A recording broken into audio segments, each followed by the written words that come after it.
Jusqu'au dernier moment, elle s'est interrogée. Ce dimanche 22 avril 2012, premier tour de la présidentielle, Fanny se rend à son bureau de vote, complètement perdue et tiraillée entre deux options. Je sais pas.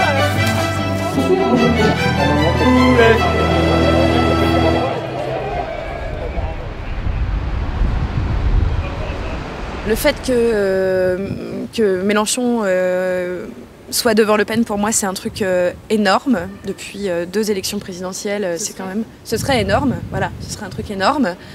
Et j'ai envie d'être de la partie. En même temps, je sais bien que dans ce cas-là, il faudrait voter Hollande parce qu'on voudrait qu'Hollande soit quand même devant, dès le premier tour. Donc ça, cette logique-là, tient pas trop. Et en même temps, je suis au NPA, quoi. Je suis encore au NPA, donc si je suis au NPA, je vote pour le candidat du NPA, quoi. J'ai quand même briefé Poutou sur les questions féministes, tu vois.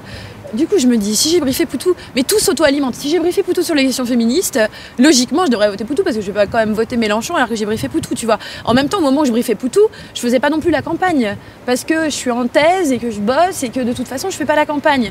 Donc, en même temps, je me disais, et en gros, tout s'auto-alimente, mais tout n'a pas de sens. Enfin, et là, le truc, c'est comment réussir à être cohérente là-dedans avec tous les problèmes politiques que la campagne Mélenchon me pose, toute la dynamique qu'elle influe, etc., tous les problèmes politiques que la campagne Poutou me pose, et le peu de dynamique qu'elle influe aussi. Enfin, je veux dire, du coup, je suis dans un truc où je sais pas. Et en fait, effectivement, j'ai décidé de voter Poutou parce qu'en réalité, c'est un peu par défaut. C'est un peu par défaut parce que j'ai pas testé autre chose.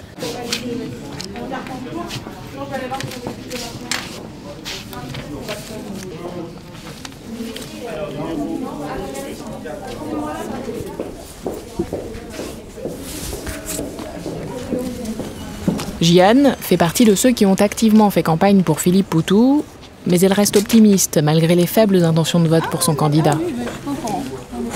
Faut souffler un peu dans la vie politique, hein. Y en a qui pensent que dès qu'il y a un recul, ça signifie un échec, mais c'est du délire, hein. Le PCF n'a cessé de dégringoler. Regardez avec Mélenchon, là où est-ce qu'ils en sont aujourd'hui. Bon, il y en avait plein qui disaient « Ah, le PCF est mort, le PCF est mort ». Non, parce qu'ils gardaient une force militante, il n'y a pas que les scores électoraux dans la vie. Bon, alors aujourd'hui, on va faire des scores électoraux moins bons que ceux d'Olivier en 2007.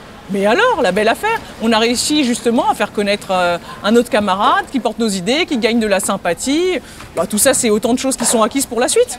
C'est un parti qui traverse une crise, mais c'est un parti qui se maintient aussi, qui se construit. C'est le paradoxe. Alors que Fanny est repartie de la capitale en fin d'après-midi, s'isoler à la campagne pour terminer la rédaction de sa thèse, pas du tout tentée par une soirée militante, c'est dans les locaux du NPA, dans le 12e arrondissement de Paris, que Jeanne assiste à l'annonce des résultats, convaincue que l'objectif a été atteint malgré le score très inférieur à 2007. À la 7e place, Nicolas Dupont-Aignan, le candidat des voix toujours selon cette estimation devant Philippe Poutou qui est à 1,2.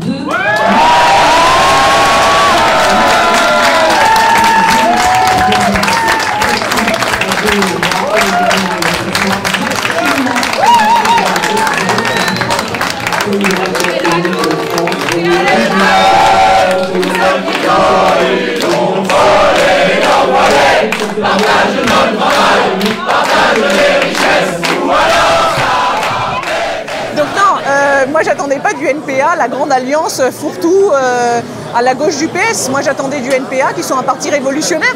Voilà, lutte de classe. Et de ce point de vue, il occupe parfaitement sa place. Donc, j'ai pas de déception. Au contraire. Super ambiance.